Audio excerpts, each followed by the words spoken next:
So ముందుగా కేశవ మొదలు పెడదామా ప్లీజ్. జగదీష్ అనే పేరు మాకు అంత గుర్తు రావట్లేదు, ఏమనుకోద్దు, రండి. హలో ఆల్, ఎలా ఉన్నారంతా? గుడ్ ఈవినింగ్, సభకు నమస్కారం. వచ్చేసిన పెద్దలందరికీ, గెస్ట్కి అందరికీ. ఎక్కడి నుంచి మొదలు పెట్టాలో అర్థం కావట్లేదు. బట్ నాకు 27 years ఉన్నప్పుడు పుష్పకి సెలెక్ట్ అయ్యాను. Right now I'm 32. సో ఈ 5 years జర్నీ ఎన్ని రకాలుగా ఎన్ని ఇబ్బందులున్నా అన్నీ ఎదుర్కొని ఫైనల్గా ఇక్కడి దాకా వచ్చాం. కేశవ క్యారెక్టర్ దగ్గరికి వచ్చేసరికి సుకుమార్ సార్ ఒక కొత్త ఆర్టిస్ట్కి లైఫ్ ఇవ్వాలి,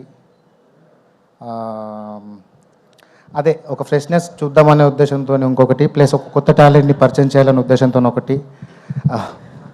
ఓకే, సో అదే thank you so much Sukumar sir, నాకు ఈ అవకాశం ఇచ్చినందుకు.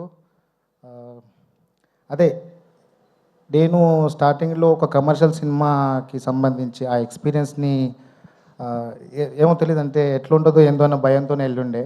బట్ అక్కడికి వెళ్ళిన తర్వాత అక్కడ ఉన్న అట్మాస్ఫియర్ కానీ, లైక్ నా అసిస్టెంట్ డైరెక్టర్స్, డైరెక్షన్ టీం అంతా, ఎవ్రీవన్ అందరూ ఫ్రెండ్స్గానే ఉంటూ ప్రతిసారి సపోర్ట్ చేస్తూ ఉన్న డైరెక్షన్ టీం అందరికీ థ్యాంక్ యూ సో మచ్ అన్న. అండ్ ప్రొడక్షన్లో నాకు టీ బిస్కెట్లు ఇచ్చిన వాళ్ళందరి దగ్గర నుంచి, అండ్ ఈ సినిమాని ప్రమోట్ చేసిన ప్రతి ఆడియన్కి కూడా థ్యాంక్ యూ సో మచ్. అదే cinematographer కూబా sir, I miss you sir, ఎక్కడున్నారు?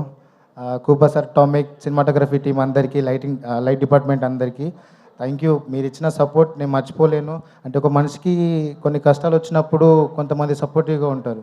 సో నా టీం అందరు నాకు సపోర్ట్గా ఉన్నారు. థ్యాంక్ యూ సో మచ్ అండి. అండ్ ఫైనల్లీ బన్నీ సార్, పుష్పరాజ్ని మీరంతా స్క్రీన్ మీద చూసి ఎంత ఎంజాయ్ చేశారో నాకు తెలుసు. అండ్ సార్ పక్కన ఉండి యాక్ట్ చేయడం అంటే మామూలు విషయం కాదు. నాకు అవకాశం వచ్చింది. అండ్ ఇంకొకటి, నా స్కూల్ డేస్లో సార్ పాటలన్నీ పాడుతుండేవాడిని, దేశమురు దగ్గర నుంచి అన్నీ. అంటే సార్ అంటే నాకు చాలా ఇష్టం. ఒక ఫ్యాన్ బాయ్కి తన ఒక సూపర్ స్టార్ పక్కన యాక్ట్ చేసే ఛాన్స్ రావడం మామూలు విషయం కాదు. నేను చేశాను. Thank you so much sir. Sukku sir, మీకే ఇదంతా. మీ రుణం మీ జన్మలో తీర్చుకోలేను సార్, ప్రామిస్. అంటే ఈ సినిమా అయిపోయిన తర్వాత నేను చచ్చిపోయినా పర్లేదనేంత ఉండే. నో ప్రాబ్లం సార్, అంటే నాకు అంత నమ్మకం ఉంది సార్. అంటే ఒక యాక్టర్కి అంత హై ఇంత తొందరగా వచ్చింది అని మళ్ళీ నాకు సరిపోయింది సార్. ఆల్మోస్ట్ ఈ హైని నేను నా జీవితాంతం కంటిన్యూ చేయగలను. I love you so much sir. And Bunny sir, మీరు ఇచ్చిన సపోర్ట్ ప్రతి షాట్లో తను వచ్చి జగదీష్, కేశవ అని అంటారు సార్. ఇప్పుడు కేశవ ఏంటి కంగారు పడుతున్నావు? ఏం కంగారు పడొద్దు, అలా చేద్దాం ఇలా చేద్దాం. ఎన్ని టేక్లు అయినా కూడా సార్ నాకు అంటే బేసిక్గా ఒక షార్ట్ అయిపోతే క్లోజప్ ఉంటే డైలాగ్స్ అంటే కో ఆర్టిస్ట్ డైలాగ్స్ చదువుతూ ఉంటారు.